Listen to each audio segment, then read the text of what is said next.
Welcome to In the News with Double O Des. I'm Des Bernardo, giving you my perspective on news from South Africa and the rest of the world. In the news now, the update on the Gauteng High Court appeal judgment, where government has decided to appeal the judgment of Judge Dennis Davis on declaring the lockdown regulations for level 4 and level 3 unconstitutional. And in this update, government is trying to fight back.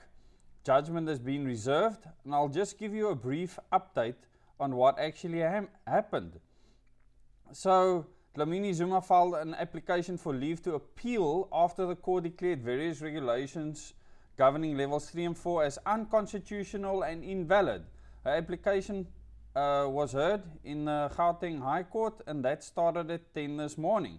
So to give you a full update here, that Trent Grove spoke about the wholesale declaration and the fact that the court said that everything is invalid and unconstitutional. And this is what they based their leave to appeal on. So this is for the judge to allow them to appeal. He argued that the finding that some regulations are invalid does not justify an order declaring all of the regulations invalid. And what he's trying to say is that the minister now, Nkosazana Dlamini Zuma, would not know what to actually do to fix the regulations. Well, she should simply look at the Bill of Rights and the Constitution, and then she will know. But because she doesn't know it, she wants to be told what to do. And as you will hear later on the video on Nkosazana Dlamini Zuma, these people were just prepped for these positions. They don't actually know what they're doing with regards to governance or government at all.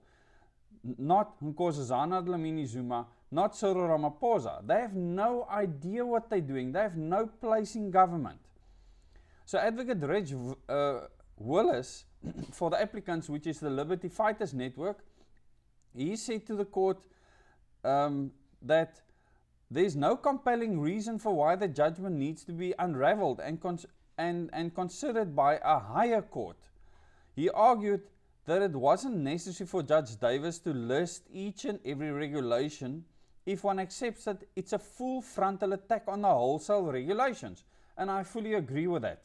And that is a good point to make, because at the end of the day, the entire Constitution and the Bill of Rights was trampled on. And to actually make a blanket statement in court to say that it's unconstitutional and that it's invalid is the best way to judge. And then you send it back to government and you tell them, go and fix this nonsense that you've come up with, and come up with regulations that are constitutional, that does consider the Bill of Rights, that does make sense. Why must the judge spoon feed the government? It's not his job. It's his job to rule whether you have acted unconstitutionally, and that is exactly what he has done.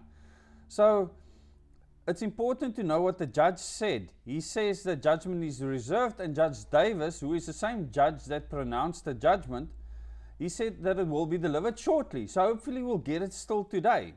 Before Judge Davis reserved judgment, Advocate Trent Grove, arguing on behalf of government, said it is in the public interest that leave to appeal is granted. Can you believe the arrogance that this advocate argues that it's in our best interest that the government can appeal their draconian measures against us? What planet does he live on? Where does he come from? I mean, he's delusional.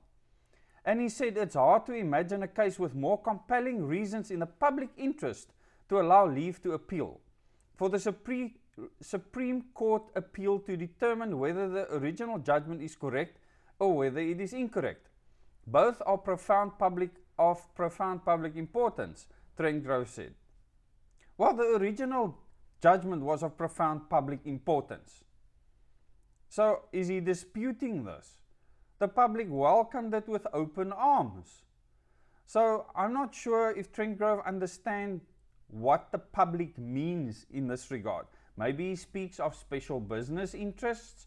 Maybe he speaks of his government friends.